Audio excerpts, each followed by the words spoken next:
혹시 내가 세상 속에서 도덕적으로 무너지고 윤리적으로 타락한다 할지라도 하나님께서는 여전히 우리를 기다리시고 우리 삶에 보이지 않게 역사하고 계심을 반드시 믿으시기 바랍니다.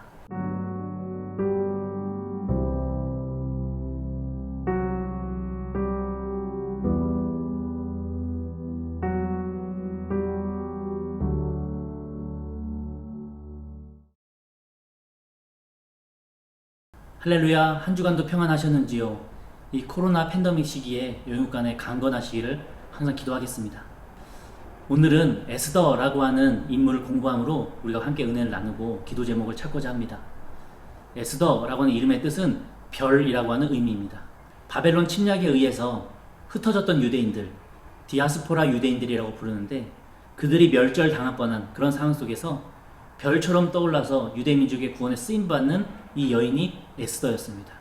에스더서의 배경이 되는 나라는 페르시아인데 왕의 이름은 아하수에로 왕이었습니다. 영화 300에서 등장하는 크세르 크세스라고 하는 이름으로도 잘 알려진 왕이죠. 당시 페르시아는 그리스와의 전쟁에서 대패한 상황이었습니다.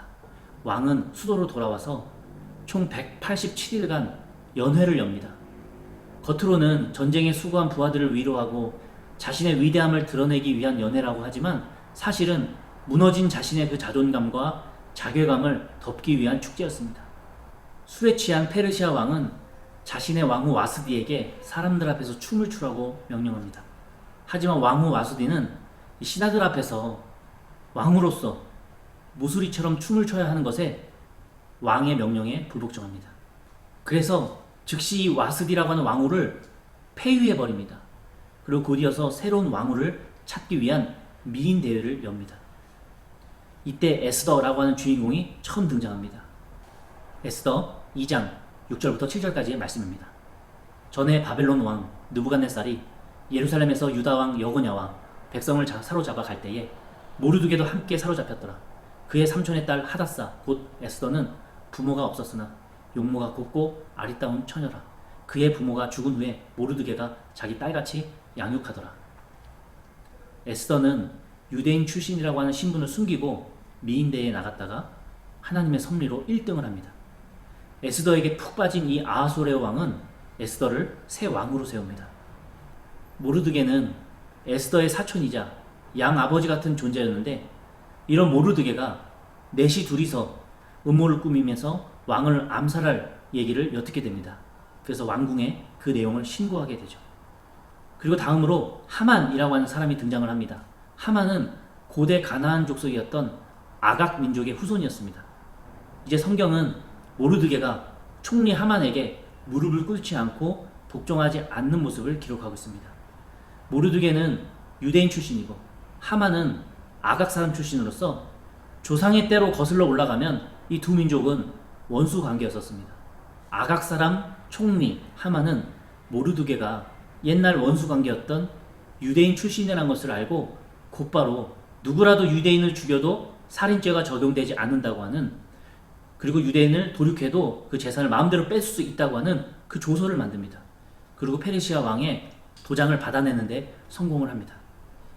유대인들 입장에서는 이제 막 왕후가 된 에스더와 그의 사촌 모르드게만이 왕국을 출입하면서 이 문제를 해결할 수 있는 유일한 소망이 되었습니다.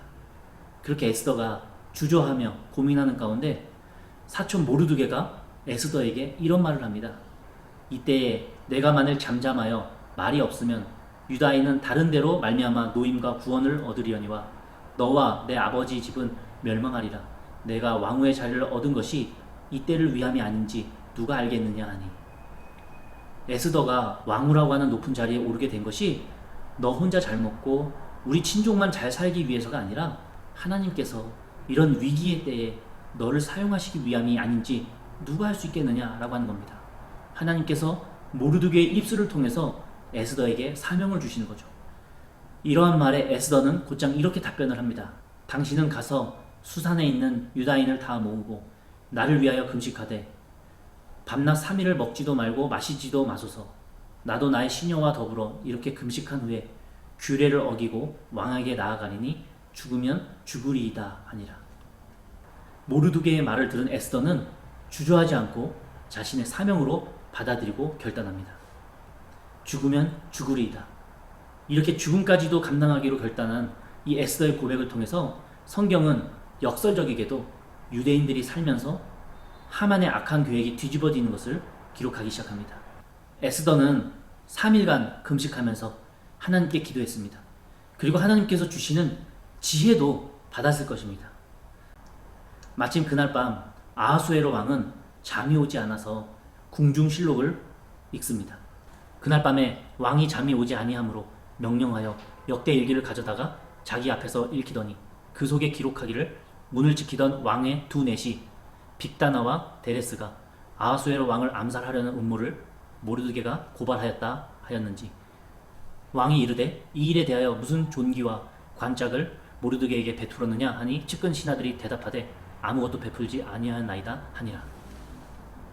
하필 그날 밤 왕이 잠이 오지가 않았고 마침 궁중실록을 보고 싶어졌고, 그날 밤에 펼쳐진 궁중실록의 페이지가 예전에 에스더의 사촌인 모르드게가 왕의 목숨을 구했던 부분이 펼쳐졌고, 그 내용을 왕이 또 듣게 됩니다.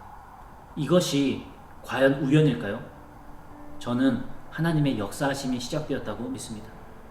이제 주님의 능력이 나타나기 시작한 겁니다. 왕은 그 이야기를 듣고 총리 하만에게 모르드게라고 하는 사람을 치하할 것을 명령합니다. 하만과 모르드게는 원수관계죠. 그렇지만 하만은 왕의 명령이기 때문에 모르드게를 높일 수밖에 없게 되었습니다. 원수관계였던 하만과 모르드게의 입장이 점점 바뀌기 시작합니다. 이제 하만은 몰락하고 모르드게는 부상하기 시작했습니다. 더 나아가 다음날 왕후 에스더가 자신이 주관하는 두 번째 잔치에 하만이 보는 앞에서 왕에게 정확하게 말합니다. 하만이 왕후인 자신과 충신인 모르드게가 속한 민족인 그 유대인들을 다 말살하려고 하는 음모를 꾸몄고 거기에 왕의 도장을 찍었다고 말을 해주죠. 이런 이야기를 들었을 때 왕은 하만이 자기를 농간했다고 받아들였을 것입니다. 결국 하만이 모르드게를 죽이기 위해서 준비했었던 뾰족한 창대에 오히려 자신이 꽂혀서 죽게 됩니다. 하만에게는 참 역설적이면서도 끔찍한 결말입니다. 사람이 아무리 똑똑하고 권력을 가지고 있고 정치력이 뛰어나다 하더라도 하나님의 계획하심 속에서는 한낱 무의미한 이해관계 싸움일 뿐이었습니다. 우리도 이 복잡한 세상 관계 속에서 머리 굴리며 자존심 싸움을 하며 이해관계의 다툼을 하면서 살아갈 때가 있죠. 그 상황 속으로 들어가 보면 가해자는 없고 전부 피해자뿐입니다. 저는 이 부분을 준비할 때에 비둘기처럼 순결하지만 또한 뱀처럼 지혜로워야 된다라고 하는 예수님의 말씀이 떠올랐습니다. 마태복음 10장 16절에 이렇게 기록이 되어져 있습니다. 그러므로 너희는 뱀같이 지혜롭고 비둘기같이 순결하라. 에스더와 모르드게는 철저한 계획을 세워가며 유대민족의 구원을 위해서 계획을 세웁니다. 그래서 하만의 계획을 뒤집고 자신들이 원하는 바를 이루기 위해서 열심히 노력을 하죠. 이러한 행동을 제3자 입장에서 바라보자면 하만이나 에스더나 모르드게나 똑같이 정치적인 이익을 얻기 위한 흙탕물 싸움처럼 보인다고 생각할 수도 있어요. 그러나 에스더에게는 하만과는 다른 한 가지가 있었는데 바로 금식 기도였었습니다. 에스더는 모르드게를 통해서 전 유대인이 함께 3일간 금식 기도를 하자고 제안을 해요. 그래서 기도를 통해서 하나님께서 주시는 그 지혜와 도우심을 받게 됩니다. 기도 없이 인간적인 머리 굴림으로 꼼수를 생각해내는 하만과는 매우 큰 차이가 있는 것이죠. 그 안에는 하나님이 내 안에 주체가 되시느냐 아니면 내가 주체가 되느냐가 다르기 때문입니다.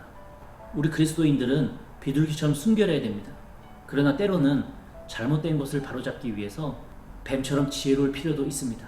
그렇다면 예수님께서 말씀하시는 뱀처럼 지혜롭게 된다는 게 무엇일까요? 오늘 우리가 에스더와 하만을 비교해보면 그 답을 알 수가 있습니다. 하나님을 향한 간절한 기도를 통해서 하나님께서 주시는 그 지혜와 때를 간구하는 것입니다. 그런 사람이 비둘기처럼 순결할 뿐만 아니라 뱀같이 지혜로운 주의 자녀인 것입니다. 사랑하는 우리 영등포 중학교의 성도님들도 위기의 때에 하나님께 간절히 기도하심으로 주님께서 주시는 지혜와 뜻을 받는 비둘기처럼 순결하고 뱀처럼 지혜로운 주의 자녀들 되시기를 간절히 축원합니다. 이 에스더 이야기는 도덕적으로나 율법적으로 바르게 살아야 한다는 것을 말해주고 있는 것이 아닙니다. 오히려 등장인물들 전부 다 도덕적으로 타락하고 율법적으로 해이합니다. 에스더와 모르드게도 예외가 아닙니다. 등장인물 누구도 예외 없이 영적으로 다 온전하지 못한 상황이라고 봐도 무방합니다. 그렇지만 이 에스더를 하나님께서 선택하셔서 유대인의 구원의 별로 쓰신 이유는 아무리 타락한 세상이라 할지라도 위기 가운데서 하나님을 신뢰하고 소망하는 사람들에게 주님은 반드시 역사하신다라고 하는 그 사실을 증거하시기 위해서 그 본보기로 에스더를 선택하신 것입니다. 우리의 옛 신앙의 선조들의 기준으로 보자면 지금 우리는 도덕적으로나 윤리적으로나 신앙적으로나 참 많이 해이해지고 기준 미달의 상태일 수 있습니다. 이런 영적 가난의 상황이지만 그 속에서도 하나님을 찾고 하나님의 방법을 강구하는 주의 자녀들에게는 주님께서 반드시 역사하여 주셔서 주님의 큰 뜻을 이루어 가신다고 하는 것을 우리는 이 에스더를 통해서 배울 수 있습니다.